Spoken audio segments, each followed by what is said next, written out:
Pagi itu, sinar matahari menyelinap pelan melalui jendela kamar kami, menciptakan pola cahaya hangat di atas selimut putih yang rapi. Suamiku, Ardi, masih terlelap di sampingku. Wajahnya yang selalu terlihat tenang membuatku merasa aman dan nyaman. Aku menatapnya sebentar, merasakan rasa syukur karena memiliki lelaki yang penuh perhatian seperti dia. Setiap hari bersamanya selalu terasa seperti mimpi yang menjadi nyata. Kami telah menikah selama 3 tahun, dan selama itu, kehidupan kami berjalan begitu indah. Kami tinggal di rumah sederhana di pinggiran kota, dengan 2 anak kecil yang lucu dan ceria, Rafa dan Nisa. Tawa mereka mengisi ruang keluarga kami dengan kebahagiaan yang tak tergantikan. Ardi adalah sosok yang pekerja keras. Dia selalu pulang tepat waktu, selalu menyempatkan diri bermain dengan anak-anak, dan tak pernah lupa membawakan aku bunga saat ulang tahun. Bahkan saat kami mengalami masalah kecil, kami selalu menyelesaikannya dengan kepala dingin. Kupikir kami adalah keluarga bahagia yang akan selalu bertahan. Namun, di balik segala kesempurnaan itu, ada sesuatu yang mulai berubah perlahan. Awalnya, aku tak terlalu memerhatikannya. Ardi mulai menghabiskan waktu lebih lama dengan ponselnya. Aku mengira dia hanya ingin bersantai setelah seharian bekerja. Kadang aku melihatnya tersenyum sendiri, bahkan tertawa kecil di depan layar ponsel. "Ardi, kamu lagi apa?" Tanyaku suatu malam, penasaran. Dia hanya menjawab santai, "Ah, cuman main game, Luna. Santai aja." Aku mengangguk mempercayainya. Tapi ada getar kecil di hatiku yang tak bisa kuabaikan. Hari-hari berikutnya, kebiasaan itu terus berlanjut. Ponsel selalu ada di tangannya, dan wajahnya yang dulu cerah mulai terlihat sedikit lelah dan murung. Aku mulai merasa ada jarak yang tiba-tiba tumbuh di antara kami. Aku mencoba berbicara dengan Ardi, tapi dia selalu mengalihkan pembicaraan. Kadang aku melihat layar ponselnya yang terkunci ketika dia duduk di ruang tamu, dan sekali atau 2 kali aku melihat aplikasi dengan simbol warna-warni yang asing bagiku. Sebenarnya aku tak tahu banyak tentang judi, apalagi judi slot online yang katanya bisa bikin ketagihan itu. Tapi aku merasa ada sesuatu yang tak beres. Suatu malam, Rafa dan Nisa sudah tidur. Aku duduk di meja makan sendirian, menatap laporan keuangan keluarga yang mulai berantakan. Ardi tak ada di rumah sampai larut malam. Telepon genggamnya tergeletak. Di meja, layar menyala memperlihatkan notifikasi kemenangan judi slot sebesar 500.000. Hatiku bergetar. Apa yang sedang terjadi pada keluarga kami? Aku menghela napas panjang, berusaha mengumpulkan keberanian. Besok, aku harus bicara dengan Ardi. Tentang apapun yang sebenarnya dia sembunyikan dariku. Aku yakin, ini hanya fase.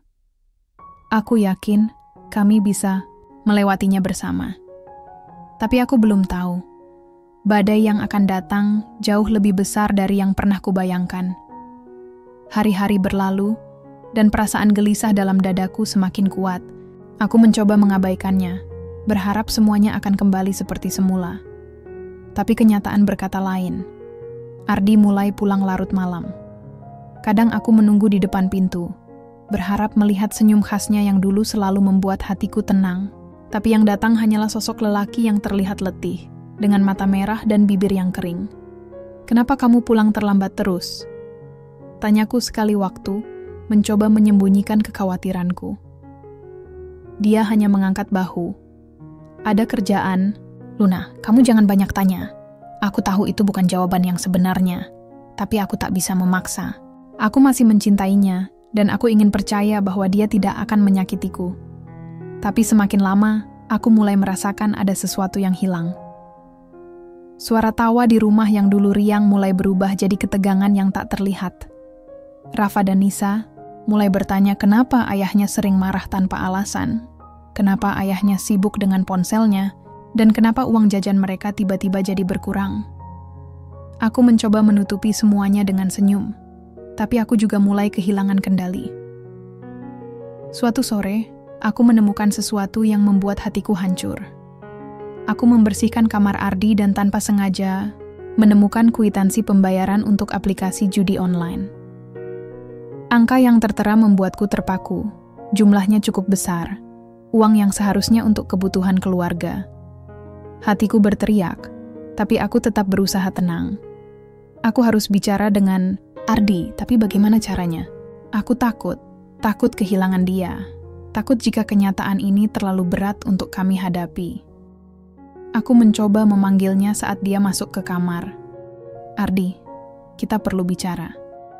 Dia mengalihkan pandangan dan berkata, Luna, aku capek.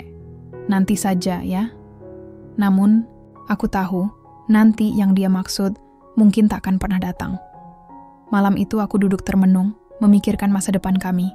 Aku tahu aku harus kuat untuk anak-anak, untuk keluarga kami. Tapi rasa takut dan kecewa menggerogoti hatiku pelan-pelan. Apakah suamiku masih sama pria yang dulu kucintai? Atau sudah hilang di balik layar judi yang menyesatkan itu? Seiring waktu berjalan, aku mulai menyadari kebohongan kecil suamiku berubah menjadi dinding tebal yang memisahkan kami. Setiap kali aku mencoba bertanya, dia selalu punya alasan yang terdengar masuk akal. Tapi aku tahu itu hanya topeng untuk menutupi kenyataan yang sebenarnya. Suatu malam, saat anak-anak sudah tidur, aku duduk di ruang tamu sambil menunggu Ardi pulang. Jam di dinding menunjukkan hampir tengah malam.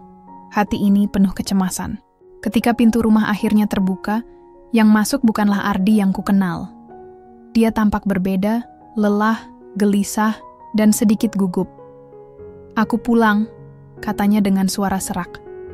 Aku mencoba tersenyum, berusaha menyembunyikan kegelisahan. Namun, mata kami bertemu, dan aku bisa merasakan ada rahasia besar yang dia sembunyikan dariku. Malam itu, aku memutuskan untuk mengintip ponselnya ketika dia tertidur. Aku tahu ini salah, tapi aku merasa putus asa. Ketika membuka aplikasi judi online yang sering aku lihat sebelumnya, aku terkejut melihat riwayat taruhannya yang terus meningkat, dari taruhan kecil sampai ratusan ribu rupiah dalam satu malam. Selain itu, aku menemukan chat dengan seseorang bernama Rizal, yang terus mengingatkan untuk segera membayar hutang dan memasang taruhan berikutnya. Aku menahan air mata, tidak percaya suamiku terjerat begitu dalam. Aku mencoba menghadapi Ardi keesokan harinya, tapi dia malah marah dan menuduhku tidak percaya padanya. Kata-katanya menusuk hati, tapi aku tahu aku harus bertahan. Demi anak-anak, demi keluarga ini. Namun, kebohongan semakin membesar. Ardi mulai berbohong soal uang yang hilang, mengatakan itu karena kerjaan atau kebutuhan mendadak. Aku merasa seperti hidup dalam bayang-bayang ketidakpastian. Takut jika suatu saat kami kehilangan segalanya. Suatu hari aku kehabisan kesabaran. Aku mengumpulkan semua bukti yang aku punya, dari kwitansi, chat, hingga riwayat transaksi. Aku menaruh semuanya di meja makan dan berkata tegas, Ardi, kita harus bicara jujur. Aku tahu kamu bermain judi dan berhutang. Apa yang sebenarnya terjadi? Ardi terdiam lama, kemudian menangis.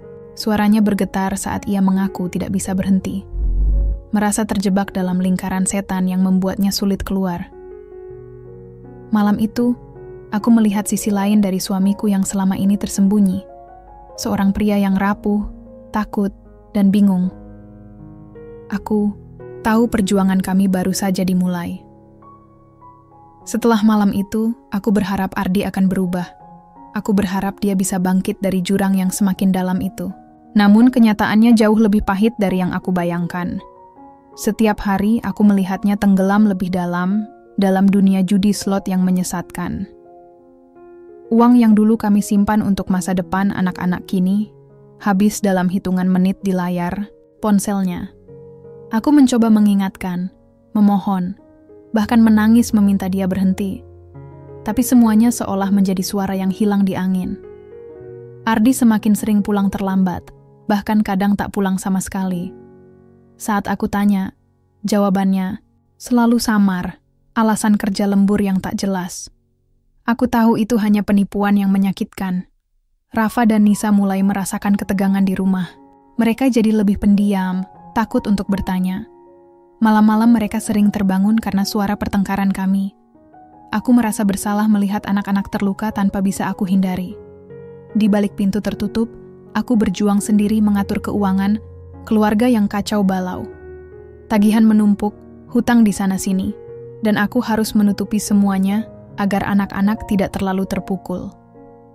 Suatu hari, aku menemukan Ardi di depan ponsel, wajahnya penuh keputusasaan. Ia menangis terseduh-seduh, mengatakan bahwa dia merasa terperangkap dalam lingkaran setan yang tak berujung. Aku mencoba merangkulnya, memberinya kekuatan. Namun aku juga sadar, aku tidak bisa berjuang sendiri. Aku mulai mencari bantuan. Aku menghubungi teman lama yang pernah bekerja di pusat rehabilitasi kecanduan judi. Aku ingin Ardi mendapatkan pertolongan profesional sebelum semuanya benar-benar hancur. Namun, Ardi menolak. Dia merasa malu, takut dianggap lemah. Aku merasa frustasi dan putus asa. Di saat yang sama, aku mulai merasakan jarak yang makin jauh di antara kami. Suamiku yang dulu hangat dan penuh kasih berubah menjadi sosok asing yang tak kukenal. Aku berdoa setiap malam, berharap ada secercah harapan yang tersisa untuk keluarga kami. Tapi aku tahu, jalan kami masih panjang dan penuh liku. Aku tahu aku tidak bisa terus-terusan diam melihat keluarga ini hancur perlahan. Ardi mungkin tenggelam dalam dunia judi, tapi aku tidak bisa ikut tenggelam bersamanya. Demi Rafa dan Nisa, aku harus berjuang. Pagi itu, aku duduk di meja makan, sambil menatap secarik kertas yang berisi nomor telepon pusat rehabilitasi yang kuperoleh dari teman. Tanganku gemetar saat aku menghubungi mereka. Suaraku nyaris tak terdengar saat menjelaskan masalah yang kami hadapi. Petugas di ujung sana sangat sabar dan mengerti. Mereka menawarkan beberapa opsi terapi dan konseling, bahkan ada program yang bisa datang langsung ke rumah. Kepada Ardi, aku perlahan mulai membuka pembicaraan soal terapi itu. Awalnya dia menolak dengan keras, bahkan berkata, aku tidak mengerti dan terlalu mengatur hidupnya. Namun aku tak menyerah. Aku mencoba mengingatkan dia tentang anak-anak, tentang masa depan kami yang harus kami selamatkan bersama. Hari-hari berikutnya menjadi perjuangan batin yang berat. Aku harus memaksa Ardi untuk ikut ke sesi konseling pertama. Saat itu, aku melihat sedikit perubahan di matanya. Ada keraguan, tapi juga harapan. Tapi masalah belum selesai. Hutang yang menumpuk membuat kami sering ditelepon oleh penagih utang yang tak kenal ampun. Aku harus menjelaskan situasi dengan suara yang bergetar, agar anak-anak tidak mendengar. Suasana rumah yang dulu hangat kini, penuh ketegangan dan rasa takut. Rafa dan Nisa sering bertanya kapan ayahnya akan berubah. Aku hanya bisa memeluk mereka dan berjanji akan melakukan yang terbaik. Pekerjaan rumah dan tanggung jawab keluarga makin menumpuk di pundakku. Aku merasa seperti seorang prajurit yang harus bertempur di medan perang tanpa ampun. Namun, di balik semua itu, aku mulai belajar lebih banyak tentang kecanduan judi. Aku membaca artikel, mengikuti forum, bahkan mencari komunitas keluarga korban judi. Aku menemukan bahwa aku tidak sendirian dalam perjuangan ini. Meski berat, aku percaya ada jalan keluar. Aku harus percaya pada cinta kami, pada keluarga kami. Karena jika aku menyerah, aku tak hanya kehilangan suami, tapi juga masa depan anak-anak kami. Hari itu terasa begitu berat, seperti awan gelap yang menggantung rendah di atas kepala kami. Tak kunjung pergi. Aku berdiri di dapur, mencoba menenangkan diri sambil mendengar suara langkah kaki Ardi masuk ke rumah. Tapi ada yang berbeda kali ini. Tatapannya kosong, wajahnya penuh luka batin yang tak bisa ia sembunyikan. Ardi? Suaraku lirih, penuh kecemasan. Dia hanya membuang tasnya sembarangan dan duduk di sofa. Tanpa kata sepatah pun. Aku bisa merasakan hawa dingin yang menjalar di sekujur tubuhnya. Malam itu, setelah anak-anak tidur, aku berusaha mengajaknya bicara serius. Aku mengulurkan tanganku, mencoba mencari kehangatan yang dulu kami miliki. Tapi dia menolak, dengan suara serak penuh keputusasaan. Luna, aku sudah habis, katanya, menunduk dan air mata mengalir di pipinya. Hatiku seperti remuk. Aku tahu betapa dalam lubang yang ia terjatuh, tapi mendengarnya langsung dari mulutnya membuat semua jadi nyata dan sangat menyakitkan. Kau harus berhenti, Ardi. Demi kami, demi anak-anak. Pintaku sambil memegang tangannya erat. Namun, malam itu menjadi titik balik yang paling gelap. Dia mengaku berhutang kepada orang-orang berbahaya, dan mereka sudah mulai mengancam kami. Ada yang mengirim pesan lewat telepon, ada yang datang ke rumah, bahkan memecahkan jendela ruang tamu. Ketakutan mulai merasuki rumah kami. Aku melihat ketakutan di mata Rafa dan Nisa yang mulai mengerti bahwa ayah mereka sedang dalam bahaya besar. Aku merasa seperti terperangkap dalam mimpi buruk yang tak berujung. Aku mulai menyadari bahwa bukan hanya kecanduan judi yang harus kami lawan, tapi juga konsekuensi kejam yang mengancam keselamatan keluarga. Dalam keputusasaan itu, aku bertekad untuk mengambil langkah drastis. Aku menghubungi keluarga besar, berharap mereka bisa membantu kami melewati masa-masa sulit ini. Namun, yang terjadi justru lebih menyakitkan. Beberapa kerabat menuding Ardi sebagai pria yang lemah dan pengkhianat keluarga. Ada yang menyarankan aku untuk meninggalkannya demi kebaikan anak-anak. Aku terjebak dalam pusaran rasa bersalah, antara mempertahankan rumah tangga dan melindungi anak-anak dari kehancuran lebih jauh. Di tengah badai itu, aku mulai mempertanyakan seberapa kuat aku bisa bertahan. Apakah cinta bisa cukup kuat untuk menyembuhkan luka yang begitu dalam? Atau kami harus merelakan semuanya pergi? Malam itu, aku menangis sendiri, memohon pada Tuhan agar diberikan kekuatan. Karena aku tahu, puncak dari perjuangan ini baru saja dimulai. Setelah malam yang begitu berat di bab sebelumnya, aku merasa seolah-olah hidupku terbagi menjadi dua bagian, yang saling bertarung. Satu sisi adalah keputusasaan. Sisi lainnya adalah harapan yang tak ingin aku lepaskan. Ardi mulai mengikuti sesi konseling yang aku perjuangkan dengan segala cara. Meski langkahnya masih berat dan ragu-ragu, ada perubahan kecil yang mulai muncul. Dia tidak lagi pulang larut tanpa kabar, dan untuk pertama kalinya aku melihat kilatan penyesalan yang tulus di matanya. Namun, rintangan masih menghadang. Hutang yang menumpuk menjadi beban besar yang harus kami hadapi bersama. Aku mulai mencari pekerjaan tambahan demi menutupi sebagian tagihan, sementara Ardi berusaha mengurangi waktu bermain judi. Satu malam, ketika aku pulang dari kerja lembur, aku menemukan Ardi duduk termenung di ruang tamu, memegang sebuah amplop tebal. Dengan suara bergetar, dia mengaku sudah mulai melunasi sebagian hutang yang paling mendesak. Aku merasakan campuran haru dan lega. Meskipun perjalanan masih panjang, langkah kecil itu menjadi titik terang yang kami butuhkan. Di sisi lain, aku juga membuka diri kepada keluarga dan sahabat dekat. Dukungan mereka perlahan menguatkan semangatku. Aku belajar bahwa aku tidak sendirian dalam perjuangan ini. Namun, perjuangan terbesar adalah melawan godaan dari dalam diri Ardi sendiri. Ada saat-saat di mana dia hampir tergoda untuk kembali ke mesin judi, terutama saat rasa putus asa menyerang. Aku selalu berusaha menjadi pengingatnya, penguatnya, dan penyemangatnya. Setiap kali dia jatuh, aku ada untuk mengulurkan tangan. Aku juga mulai mengajak anak-anak lebih banyak berbicara, menjelaskan dengan sederhana tentang masalah yang kami hadapi. Aku ingin mereka tahu bahwa meskipun ada masalah besar, kami berjuang bersama sebagai keluarga. Suatu sore, saat Rafa menggambar di meja makan, dia berkata, "Mama, aku percaya ayah bisa sembuh." Kata-kata polos itu menguatkan hatiku. Aku tahu, aku harus tetap berjuang demi mereka. Di babak ini, aku belajar bahwa cinta bukan hanya tentang kata-kata manis, tapi juga tentang kesetiaan, pengorbanan, dan keberanian menghadapi kenyataan. Perjalanan, kami masih panjang dan penuh tantangan, tapi aku yakin, selama kami bersama, masih ada harapan. Langit pagi yang cerah seolah menjadi pertanda baru, tapi dalam hatiku, aku tahu perjuangan kami masih jauh dari selesai. Ardi telah berusaha keras, tapi godaan dan tekanan dari dunia luar terus menghadang kami.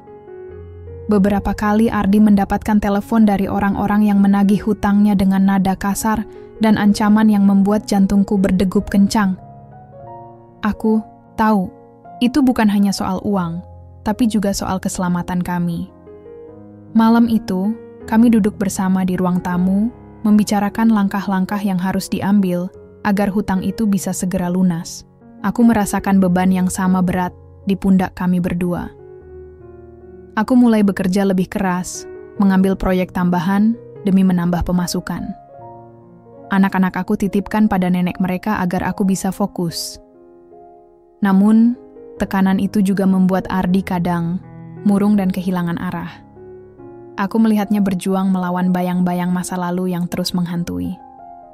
Suatu malam, saat Ardi hampir menyerah dan ingin kembali ke mesin judi, aku menggenggam tangannya erat dan berkata, "Kita sudah sampai sejauh ini, jangan biarkan semuanya sia-sia." Ada saat-saat di mana aku merasa lelah dan hampir menyerah, tapi melihat wajah Rafa dan Nisa yang polos membuatku bangkit kembali. Aku juga mulai mengikuti kelompok dukungan untuk keluarga korban judi.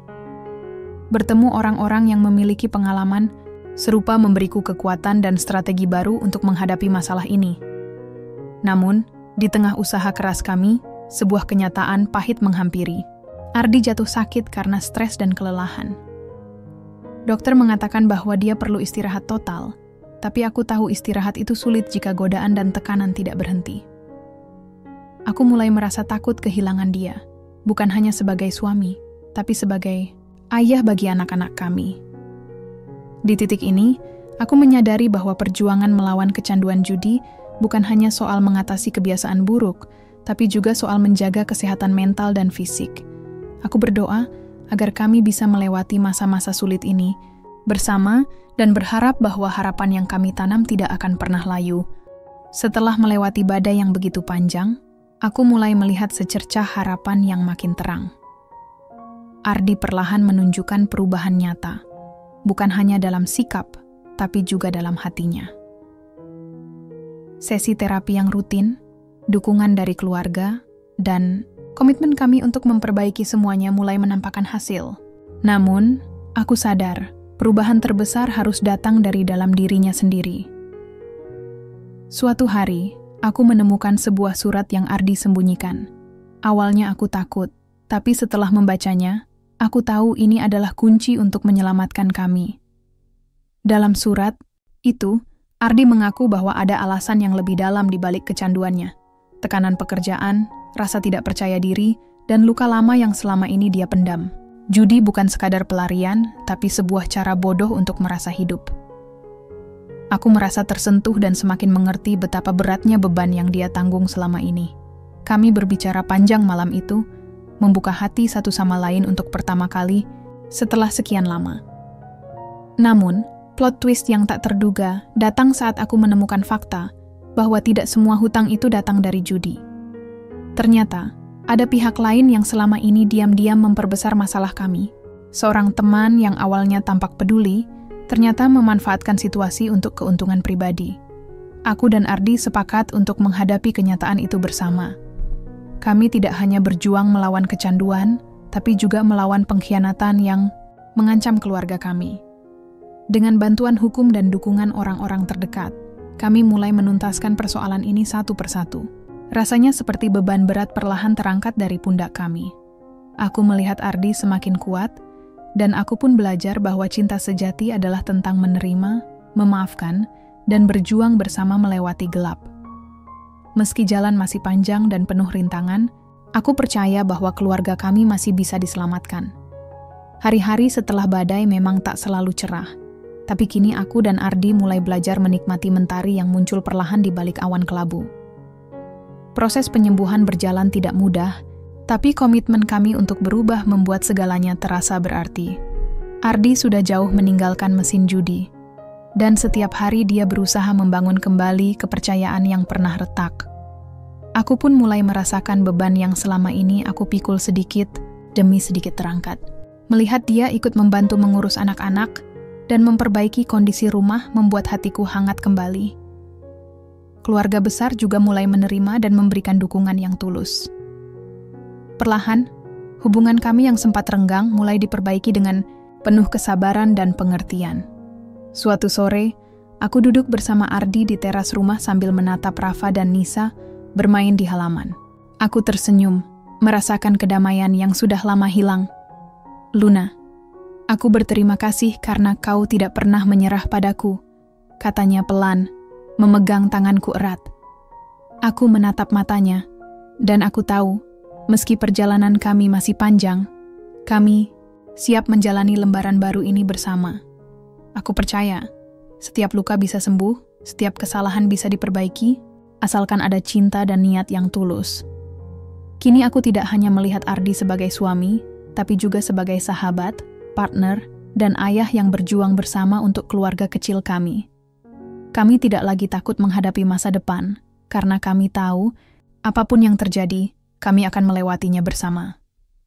Cerita ini bukan hanya tentang kecanduan dan kehancuran, tapi juga tentang harapan, kekuatan, dan cinta yang mampu menyembuhkan. Ini adalah awal baru untuk kami, sebuah kesempatan kedua yang akan kami jaga dengan segenap hati.